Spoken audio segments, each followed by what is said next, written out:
امیدوار هستم که این آهنگ از قلب گوش کنین. من کوشش میکنم ایره کم قلبی بخوانم. ایره تازه هم کشیدیم ناگفتن همونم شعر از ببخشین که یوسف کوزاد کابل ویرانک. من خیلی دوستش دارم. ویان جان ایره آهنگ جور کرد و من کوشش میکنم امیره بخوانش بگیرم. کی فراموش شود کابل ویرانک ما، جاده شهر نو آن پل لرزانک ما.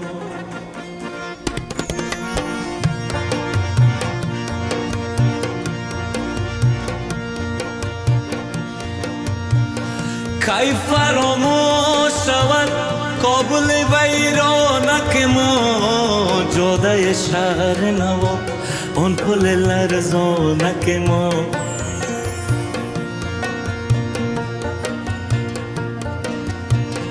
با رفیقان شب مهتاب زیادم نرود، تا و بالا شدن تپه پغمانک ما.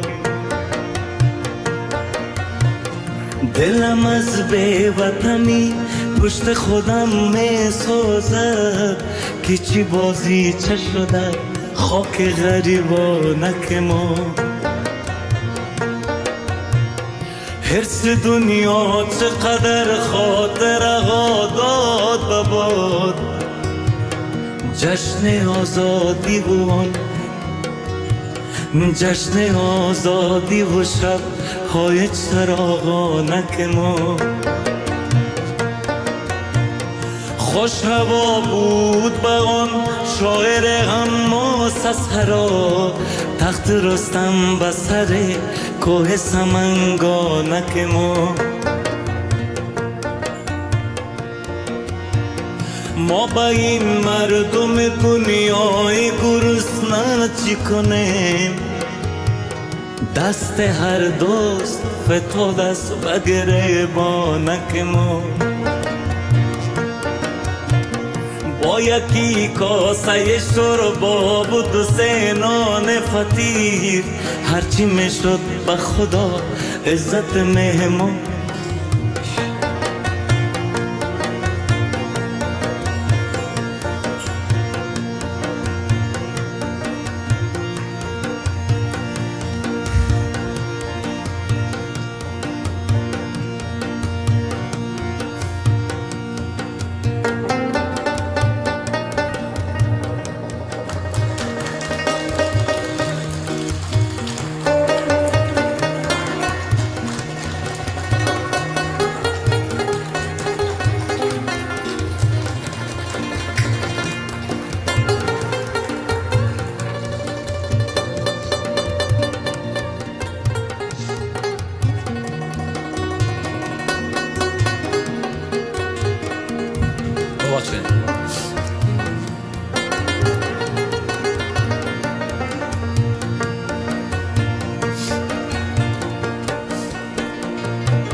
یاد لندی پلو قصه و افسانه بخیر، پته صندلی و کیف زمستان.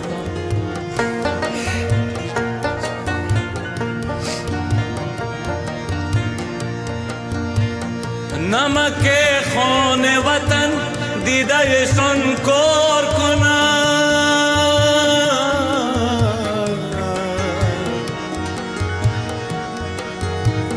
چی بگویم که شکست تن نمک دار.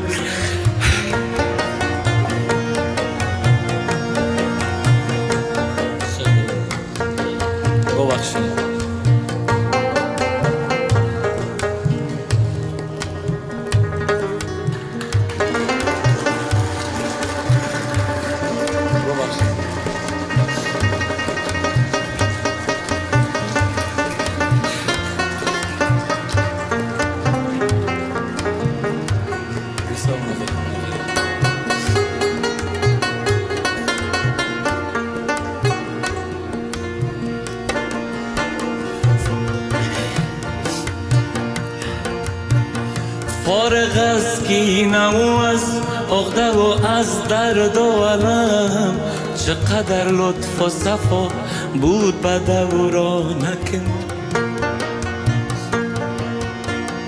هر دم از کوه خرابات صدا بود بلند از همه نغمه سرایان و غزل خانک ما ملغای گل نارنج زیادم نرود کوگک و درگک و دشت و بیابانک ما مله ها بود بغر باغ و بهر عید و برات قرغه و بابر و طالف و پروانک ما سخن از خامه گازاد به افسانه رسید غزلش غوره به دل مان به دورانک ما غزلش غوره به دل مان به دیوانک ما غزلش غوره به دل مان به دیوانک ما غزلش غوره به دل مان به دیوانک ما به دیوانک ما به دیوانک ما